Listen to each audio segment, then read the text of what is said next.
Good evening everyone. I hope you all are doing great in your life. In today's video I am going to discuss about the pending portion of halide clusters. तो हमने क्या discuss किया था previous video में halide clusters के कि rhenium 2Cl8 का molecule, वहाँ पर हमने क्या देखा था कि rhenium के केस में वहाँ पर क्वाड्रपल बॉन्ड बनता है। उस बॉन्ड को पूरी तरह से स्टडी किया था और जो ऑर्बिटल्स थे उनको ड्रॉ किया था। अब आगे क्लस्टर्स डिस्कस करते हैं। वहाँ पे अभी सिर्फ आपके पास थ्योरी पोर्शन रह गया कि मतलब वहाँ पर एग्ज़ाम में आपको जब रहीनियम के बारे में पूछा जाएगा तो आप मार्क्स देख लो ना। अगर आपको रहीनियम 2Cl8 सफिशेंट लगता है कि लेंथ कवर हो रहा है उतने मार्क्स के लिए तो रहीनियम पे ही रुक जाना। अदरवाइज़ अगर डाईन्यूक्लियर क्लस्टर्स का थोड़ा सा लेंथ इंक्रीज़ करना पड़ा तो इस थ्योरी को लिख देना। Another important class of nuclear cluster is metal alkoxide. अभी तक हमने हलाइड को यूज़ किया था, अभी हम एल्कोक्साइड को यूज़ कर रहे हैं। MiOR6 alkoxides are very important compounds. In such compounds metal और oxygen bond is formed between metal and oxygen atoms of alcohol. तो आप एल्कोक्साइड ग्रुप को भी यूज़ कर सकते हो। अगेन एल्कोक्साइड ग्रुप जब आप फॉर्म करते हो तो उनमें पाई डोनर की तरह एक्ट करते हैं मेटल के लिए। ट्रिपल बॉन्ड फॉर्म होगा, लेकिन यहाँ पर रिहीनियम्स में अलग क्या है, रिहीनियम में हमारे पास क्वाड्रपल बॉन्ड फॉर्म हुआ था, लेकिन यहाँ पे ट्रिपल बॉन्ड फॉर्म होगा। दैट मीन्स डेल्टा का इन्फ्लुएंस नहीं होगा। Sigma square pi 4 types.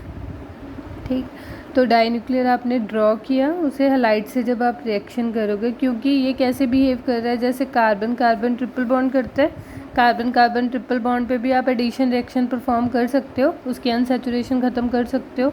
तो उसी तरह से आप जैसे जैसे हलाइड आयंस को ऐड करते रहोगे आपके बॉन्ड्स सिंगल में शिफ्ट होते रहेंगे। क्लियर? तो ये इन्होंने 2 moles of halide ion add किए तो आपका जो अनसैचुरेशन है वो कम्प्लीटली ख़त्म हो गया और जो हमारा कॉम्प्लेक्स है वो सैचुरेटेड कॉम्प्लेक्स में चेंज हो गया। सिमिलर वे में आप मॉलिब्डेनम के लिए वहाँ पर भी आइसोप्रोपाइल ऑक्साइड अटैच किया है, ट्रिपल बॉन्ड है, आपने आइसोप्रोपाइल के ही एडिशन कर दिया फिर से। जैसे यहाँ पे हलाइड का एडिशन किया था वहाँ पे फिर से आइसोप्रोपाइल ही ऐड कर दिया।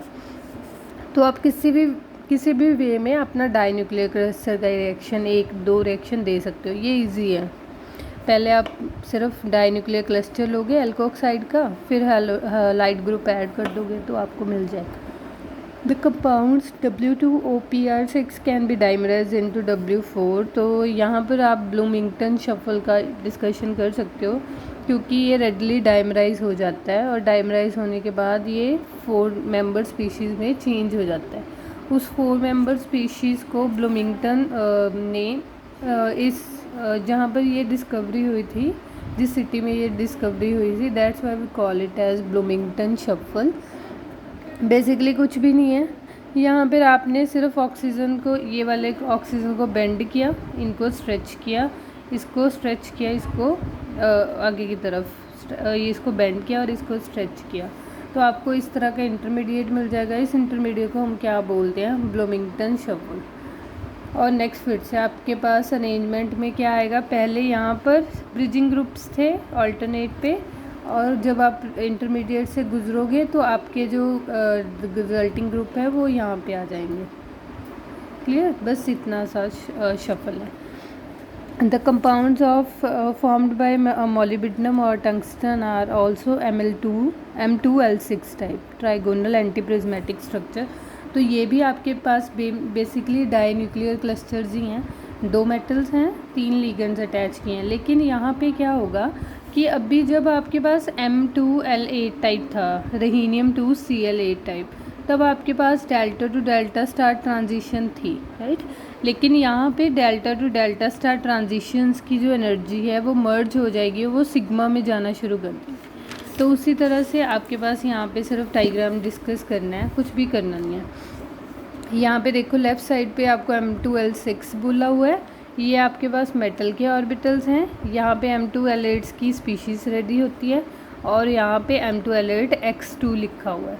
तो आपने एग्ज़ाम में क्या करना है, आपको अगर इतने ऑर्बिटल्स का शफलिंग याद नहीं रहता तो आपको ये तो समझ में आया हुआ है, तो आप ये तो लिख सकते हो, सिग्मा होता है, 2 पाई ऑर्बिटल होते हैं, एक डेल्टा होता है, फिर डेल्टा स्टार, फिर पाई स्टार, फिर सिग्मा स्टार। तो यहाँ का पोर्शन ख़त्म हो गया, इसको एक्सप्लेन कर दिया। और यहाँ पे M12 के लिए आप क्या कर सकते हो, जो आपके डेल्टा टू डेल्टा स्टार के 2 ऑर्बिटल्स हैं, क्योंकि मैंने आपको बताया था ना हीलियम में आपके पास एक ही डेल्टा बॉन्ड बनता है, अदरवाइज आपके पास 2 डेल्टा बॉन्ड पॉसिबल हैं। कौन कौन से, अगर DX माइनस वाई स्क्वायर और DXY दोनों ऑर्बिटल्स ही डेल्टा बॉन्ड बनाने की टेंडेंसी रखते हैं, तो इसका मतलब नेचर में क्विंटप्पल बॉन्ड एग्जिस्ट करता है। क्विंटप्पल का मतलब 5 बॉन्ड वाला ग्रुप। ठीक, तो इसको कैसे मेंशन करोगे, सिग्मा हो गए, 2 पाई हो गए, 2 डेल्टा हो गए। तो यहाँ पे उसने ना 2 डेल्टा डीजेनरेट शो कर दिए, अदरवाइज हीलियम में आपके पास सिर्फ एक ही मतलब डेल्टा के लिए इलेक्ट्रॉन्स थे, तो इसलिए वहाँ पे ऐसे ही शो किया था। आप इसे ऐसे ही शो करोगे। अभी क्या हुआ, जब आप M2L6 बनाओगे तो आपके पास ये ऑर्बिटल ऐड हो गया। देखो बाकी तो सही है, सिग्मा सिग्मा की जगह, पाई पाई की जगह, पाई स्टार की जगह, सिग्मा स्टार की जगह, लेकिन M2L6 में डेल्टा बॉन्डिंग एग्जिस्ट ही नहीं करती। आप इलेक्ट्रॉन की कन्फिग्रेशन लगा के देखो, आप यहीं पे रुक जाओगे सिग्मा और पाई के बीच ही। तो इसका मतलब जो हमारे डेल्टा बॉन्ड है उनकी एनर्जी क्या हो जाएगी, शफल हो जाएगी। तो यहाँ पे उन्होंने वही किया है, M2L6 को Ml सिग्मा बॉन्ड बोल दिया और उसी का जो डेल्टा स्टार है उसके ऑर्बिटल्स ऊपर की तरफ ड्रॉ कर दिए। क्लियर, मैं एक बार फिर से रिपीट कर देती हूँ। जैसे हमने M2L8 में किया था, सिग्मा किया था, पाई किया था, डेल्टा किया था। हमें पता है M2L8 जब बना था तो एक ही डेल्टा बॉन्ड बना था, तो 2 का एक ही शो किया। डेल्टा स्टार एक ही बना था तो एक ही शो किया। तो ये तो इजी डायग्राम था। अब मेटल के पास पॉसिबिलिटी क्या है, मेटल के पास पॉसिबिलिटी किसकी है, सिग्मा की भी है, 2 पाई भी बन सकते हैं, 2 डेल्टा भी पॉसिबल हो सकते हैं क्विंटप्पल बॉन्ड की फॉर्म में। तो मेटल में तो सारे शो करने पड़ेंगे ना। M2L8 में हमारे पास जो जो सिचुएशन है वो आपको पता है, वो तो ईजी है। जब आप M2L6 बनाओगे बाकी सब कुछ तो वही पोजीशन पे ही रहेगा, सिर्फ डेल्टा और डेल्टा स्टार की जो एनर्जी लेवल्स हैं वो क्या कर जाएंगे, शफल कर जाएंगे। यहाँ पे लिखा भी हुआ है, The given structure M2L6 causes all the delta to delta star orbital to shift their energies, right? तो यहाँ पे आपने एनर्जी शो करनी है, शिफ्ट होगी है, तो Ml सिग्मा और Ml सिग्मा स्टार शो करोगे, बस सिर्फ इतना सा फ़र्क है। तो जब आप इलेक्ट्रॉन फिलिंग करोगे, अभी M2L6 के लिए यहीं से इलेक्ट्रॉन फिलिंग स्टार्ट होगा, फिर आप बॉन्ड ऑर्डर उस रिस्पेक्ट में फाइंड आउट करते रहोगे। नेक्स्ट आपके पास दिया हुआ है, आपने फोकस किस पे करना है, आपको एक डायग्राम दिया है इसका मोलिब्डेनम सल्फेट का, या जिसका बॉन्ड ऑर्डर 4 है। जैसे आप रहीनियम 2Cl8 का एग्जांपल एज अ रेफरेंस ले सकते हो। रहीनियम 2Cl8 का ले लिया, तो उसका बॉन्ड ऑर्डर हमने कल ही किया है कि उसका बॉन्ड ऑर्डर 4 होता है। तो इसके इलेक्ट्रॉन ऐसे फिल करते हो, सिग्मा होता है, 2 पाई होता है और एक डेल्टा होता है। उसके बाद आपने ड्रॉ किया। अभी आप क्या कर रहे हो, ये सेंटर हो गया। अभी अगर आप एक इलेक्ट्रॉन लीव करोगे तो बॉन्ड ऑर्डर बस लिखना है। एक इलेक्ट्रॉन अब रिमूव किया, तो इसके पास एक इलेक्ट्रॉन कम हो गया, तो बॉन्ड ऑर्डर भी कम हो गया 3.5, क्योंकि बॉन्डिंग में से जा रहा है। और एक इलेक्ट्रॉन फिर से रिड्यूस किया, बॉन्ड ऑर्डर और भी कम हो गया। तो आपके पास इस तरह से आप कॉम्प्लेक्सेस उसने नीचे दे दिए, इन कॉम्प्लेक्सेस के ये ऐसे ऐसे ऑर्डर होते हैं। आप रहीनियम 2Cl8 लेके एक्सप्लेन कर सकते हो। फिर आपने क्या किया, रहीनियम 2Cl8 में एक इलेक्ट्रॉन ऐड किया, तो अभी इलेक्ट्रॉन कहाँ जाएगा, डेल्टा के बाद आपके पास डेल्टा स्टार है, तो इलेक्ट्रॉन डेल्टा स्टार में जाएगा। तो वहाँ पे अभी आप बॉन्ड ऑर्डर लोगे तो बॉन्ड ऑर्डर स्टिल रिड्यूस होगा। क्यों, क्योंकि एंटी बॉन्डिंग करेक्टर है। एंटी बॉन्डिंग में जब भी इलेक्ट्रॉन जाता है तो हमारा जो बॉन्ड है वो वीक होता है, तो फिर से 2 इलेक्ट्रॉन के बॉन्ड ऑर्डर और भी वीक हो गया। तो इस तरह से आप क्या बोल सकते हो कि मैक्सिमम बॉन्ड ऑर्डर आपको कब ऑब्जर्व होगा, जब M2L8 की फॉर्म में होगा। अदरवाइज बॉन्ड ऑर्डर रिड्यूस होना शुरू हो जाएगा, चाहे आप इलेक्ट्रॉन रिमूव कर रहे हो, चाहे आप ऐड करते जा रहे हो। क्लियर, तो यही उसने यहाँ पे लिया है। आप कोई सी भी एग्जाम्पल लेके बोल सकते हो अपने कॉन्सेप्ट को। That's all about this video, thank you so much.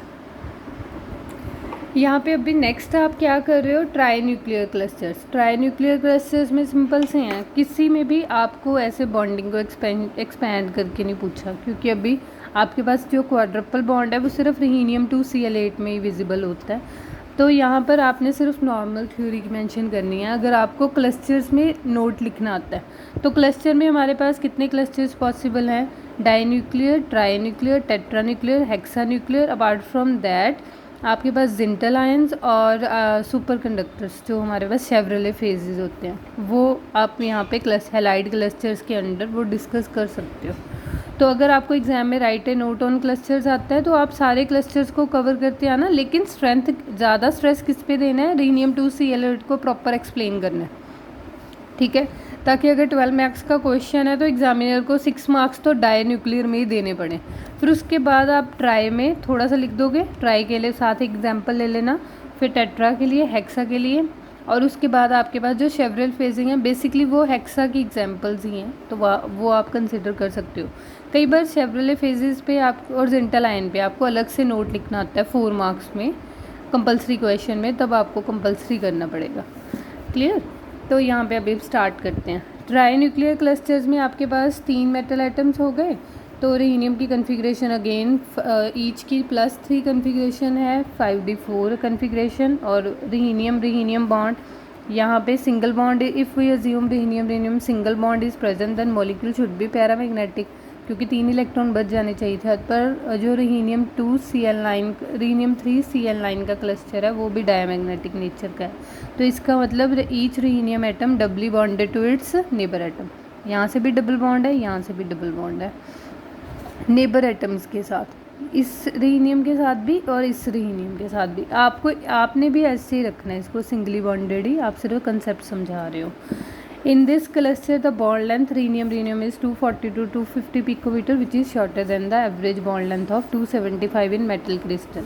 अगर हम बात करते हैं ट्राईन्यूक्लियर क्लस्टर की, इसमें भी बॉन्ड लेंथ हमारी एवरेज एक्सपेक्टेड बॉन्ड लेंथ से क्या है, शॉर्ट है। That means multiple bond character exist कर रहा है, क्योंकि हमने एक्सपेक्ट किया था 275 होएगी, लेकिन यहाँ पे इसकी बॉन्ड लेंथ क्या है, 240 to 250 पिकोमीटर है। तो आप इसे एक्सप्लेन कर दोगे। सॉलिड स्टेट में जो आपका क्लस्टर है वो बेसिक ट्रायंगुलर स्ट्रक्चर में रहता है, उसके बाद ब्रिजिंग हो सकती है क्योंकि आपको पता है जब भी सॉलिड लैटिक्स होता है वो ब्रिजिंग को प्रेफर करते हैं, क्योंकि ब्रिजिंग लीड्स टू स्टेबिलिटी। तो इसलिए हम जब सॉलिडिफाई करते हैं अपने क्रिस्टल्स को तो ब्रिजिंग के चांसेस ज़्यादा होते हैं एज़ कम्पेयर टू लिक्विड और गैसियस स्टेट में। The reaction indicates that the empty position are present in rhenium 3Cl9 unit not only halide ion, आप ये भी अटैच कर सकते हो। तो आपके पास ट्राईन्यूक्लियर क्लस्टर्स की ये एग्जांपल पॉसिबल हो सकते हैं। बस आपने 3 ये अटैच करने हैं, उसके बाद ब्रिजिंग में लगाने हैं सबके साथ, और फिर आपने टर्मिनल पोजीशन को असाइन कर देना है रिमेनिंग के लिए। यहाँ पे 3 को आपने ब्रिजिंग पे किया, 2 आपने टर्मिनल पे ले लिया, 3 को ब्रिजिंग पे किया और 2 टर्मिनल पे ले लिए। तो बेटर है कि आप इतना तक की लिखो। ये स्ट्रक्चर्स आपको नहीं एग्जाम्पल में अगर दिमाग में आ रही तो आप ऐसे शो कर सकते हो। नेक्स्ट है आपके पास tetra nuclear clusters. Tetra nuclear clusters कौन से हैं, जहाँ पर मेटल 4 होंगे, W4OR12। तो आपने इसे शो किया, इसका स्ट्रक्चर बस आपने लिखना है। टंगस्टन के बीच बॉन्ड इन विच यहाँ पे भी दिस मॉलिक्यूल हैज़ यहाँ पर डबल बॉन्डिंग प्रेजेंट है, this may be considered as unsaturated. यहाँ पे भी क्लस्टर में ना वो आपको डबल बॉन्डिंग, जैसे रिहीनियम 2Cl8 में भी आप ध्यान से देखो, हमने डायग्राम को स्टडी किया, वहाँ पे भी उसने रिहीनियम और रिहीनियम के बीच सिंगल बॉन्ड ही शो किया, क्वाड्रपल बॉन्ड शो नहीं किया, लेकिन वो अपनी लैंग्वेज में बता रहा है कि वो वहाँ पे क्वाड्रपल बॉन्ड बनता है। क्लियर? तो उसी वे में, सिमिलर वे में यहाँ पर भी आप स्ट्रक्चर पे ध्यान रखोगे कि आप अपने मल्टीपल बॉन्ड करेक्टर्स को यहाँ पे शो ना करो, आप लैंग्वेज में ही शो कर दो। फिर से आप इसे प्रिपेयर कैसे कर सकते हो, मॉलिब्डेनम 2Cl8 को जब अल्काइल फॉस्फीन के साथ रिएक्ट करवाते हो तब आपके पास मॉलिब्डेनम का टेट्रामर फॉर्म हो जाता है।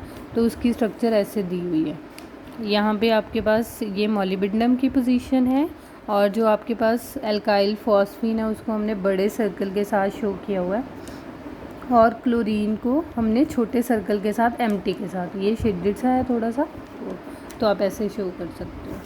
नेक्स्ट है hexa nuclear clusters. Hexa nuclear cluster की टाइप क्या होती है, M6X8+4 और यहाँ M6X12 2 पॉजिटिव आयन।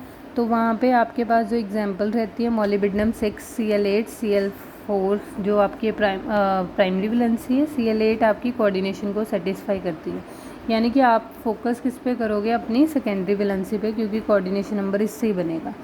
यहाँ पे आपके पास इस क्लस्टर में जो मेटल बॉन्ड हैं वो 12 होते हैं, क्योंकि हर एक मॉलिब्डेनम के साथ 3 बॉन्ड बनेंगे, 1 2 3, है ना। तो यहाँ पर आपके पास 12 मॉलिब्डेनम बॉन्ड्स होंगे।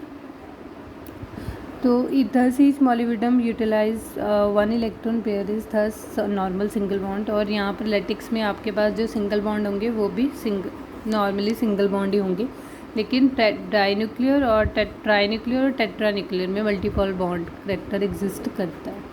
क्लियर। तो आप यहाँ पे एग्जांपल चाहे नायोबियम की ले लेना चाहे मॉलिब्डेनम की ले लेना, उसके क्लस्टर्स की डायग्राम को शो करता है। जो इजी लगती है, ऑक्टाहेड्रल स्पीशीज़ है, 6 मेटल एटम्स अरेंज किए, उसके बाद आप अपने जो आपके पास क्लोरीन है उसको अरेंज किया हुआ है ब्रिजिंग में, फिर उस हिसाब से ब्रिजिंग में अरेंज करना है। अगर आपसे ये लेटिक्स की स्ट्रक्चर नहीं बनती देन इट्स ओके, कोई कंपलसरी नहीं है कि आपने ये बना के या नहीं। नेक्स्ट आपके पास जो टॉपिक है, ये डायग्राम आपने नहीं करनी है, क्योंकि ये आपके पास जब फेंस के हाफ और इसकी जो पर्टिकुलर अरेंजमेंट्स हैं उनके लिए ये आपने डायग्राम नहीं करनी है। शेवरले फेजेस और जिंटलाइन, ये दोनों टॉपिक्स ही रजे इंपॉर्टेंट हैं, एग्ज़ाम में ये अक्सर पूछे जाते हैं, जब भी कंपलसरी क्वेश्चन में चाहे पूछे जाएं चाहे आपको वैसे पूछे जाएं यूनिट वाइज। तो आपके पास यूनिट वाइज में तो ऑप्शन होगा, अदरवाइज़ यहाँ पे शेवरले फेजेस सबसे पहले डिस्कस करते हैं। शेवरले फेजेस में हमारे पास जो जनरल फार्मूला रहता है मेटल का, दैट इज़ MX MO6X8। तो M मेटल कौन कौन से पॉसिबल, अदर मेटल्स हो, lead, tin, copper, cadmium, iron. Molybdenum metal तो एक फिक्स है, और X का मतलब है आपके पास यहाँ पे सल्फर, सेलेनियम और टेलुरियम में से कोई होगा। यहाँ पे अगर आप चाहो तो आप उसे A8 लिख सकते हो, क्योंकि जनरली हम क्या करते हैं, जो हमने X है वो ऑटोमेटिकली हलाइड को असाइन किया होता है। तो अगर कन्फ्यूज़न ना हो एग्जामिनर को तो आप यहाँ पे A लिख देना, A को यहाँ पे असाइन कर देना, ठीक। उसके बाद आपके पास जो रॉजर शेवरले ने था, उसने इस क्लस्टर को डिस्कवर किया था, दैट्स वाई उसी के नाम पे आपको इस क्लस्टर का नाम रख दिया गया। मोस्ट कॉमन एग्जांपल क्या है शेवरले फेजेस की, लेड MO6S8। तो यहाँ पे भी लेड हमारा जो 6 है, लेड 8 है, MO6 है, S8 है।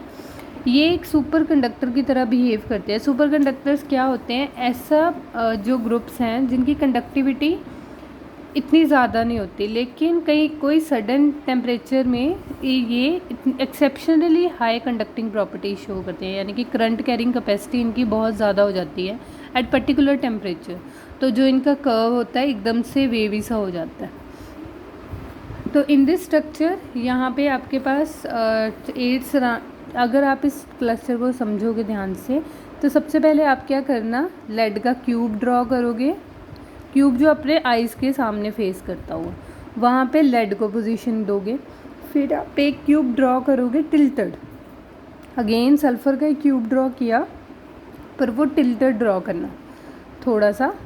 इसे मैं कोई सेंटर पोजीशन नहीं कह रही कि ये फेस सेंटर पे बन रहा है, या वहाँ थोड़ा सा टिल्टेड ड्रॉ करना है बस क्यूब।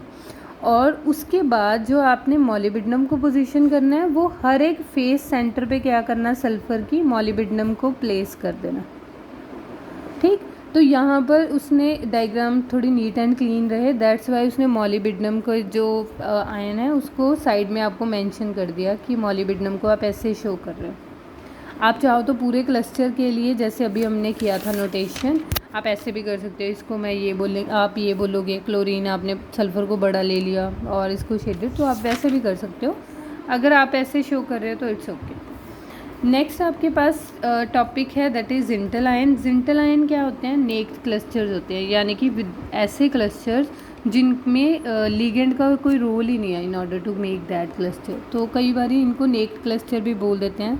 नेक्ड क्लस्टर क्यों बोलते हैं, विदाउट लीगेंड, कि ये सिर्फ खुद के बिहाफ पे ही क्लस्टर को तैयार किए हुए हैं। तो it has observed too earlier the post transition metals dissolved in liquid ammonia in the presence of alkali metals change into highly colored ions। 1930 में फर्स्ट आइडेंटिफाई किए गए, सिर्फ आइडेंटिफाई हुए ये वाले, पर आइसोलेट नहीं हो पाए। लेकिन 1975 में हमने इनकी फ़र्स्ट फॉर्म को आइसोलेट किया। तो आपने रिएक्शन कौन सी करनी है, आप बिस्मथ को बिस्मथ क्लोराइड से फिर एल्युमिनियम क्लोराइड से जब ट्रीट करवाते हो तो आपके पास देखो ये तो आपके पास कोऑर्डिनेशन सफियर की फॉर्म में हो गया और ये आपकी प्राइमरी वैलेंसी हो गया। हमें पता है कि प्राइमरी वैलेंसी क्या होती है, आयनाइजेबल होती है, सोल्यूशन के अंदर जाते ही चली जाती है छोड़ के कोऑर्डिनेशन कॉम्प्लेक्स को। तो वही हिसाब से हमने अपना फर्स्ट जो जिंटल आयन है वो सेपरेट किया थ्रू दिस रिएक्शन। तो बस आपने जिंटल आयन्स जिस फॉर्म में है उसी फॉर्म में आप इसकी स्ट्रक्चर को एक्सप्लेन कर दोगे। जैसे लेड 5 है तो कैसे अरेंज होगा, राइट, ये वाला स्केयर पिरामिडल की फॉर्म में ऐसे अरेंज किया। बिस्मथ 4 है तो स्केयर की फॉर्म में अरेंज हो जाएगा, स्केयर प्लेनर की फॉर्म में। टेलुरियम 6 है, इसे ट्राइगोनल प्रिज्मेटिक बोलते हैं, ट्राइगोनल प्रिज्मेटिक। यहाँ पर आप वैसे अगर आपके पास 6 लिगेंड्स हो तो जनरली आपके माइंड में स्ट्रक्चर सिर्फ ऑक्टाहेड्रल आती है, लेकिन ट्राइगोनल प्रिज्मेटिक में क्या होता है कि यहाँ पे सेंटर में सपोज करो अगर मेटल है तो भी प्रिज्म की तरह आप 3 को अलग अरेंज करोगे, 3 को अलग अरेंज करोगे। क्लियर। SB7 के लिए भी ये वाली हमारे पास स्केयर प्लेनर की फॉर्म में अरेंज किया और उसके बाद आपके पास इसका 3 को अलग ट्रायंगुलर फॉर्म में अरेंज कर दिया, तो 7 का काउंट पूरा हो गया। 9 को भी आप कैसे अरेंज कर सकते हो, 4 इस साइड किए फिर उसके ऊपर लिया पिरामिड की तरह और 3 आपने नीचे रखे फिर उसके साथ एक पिरामिड की तरह ज्वाइन किया। That's all about this topic. Thank you so much.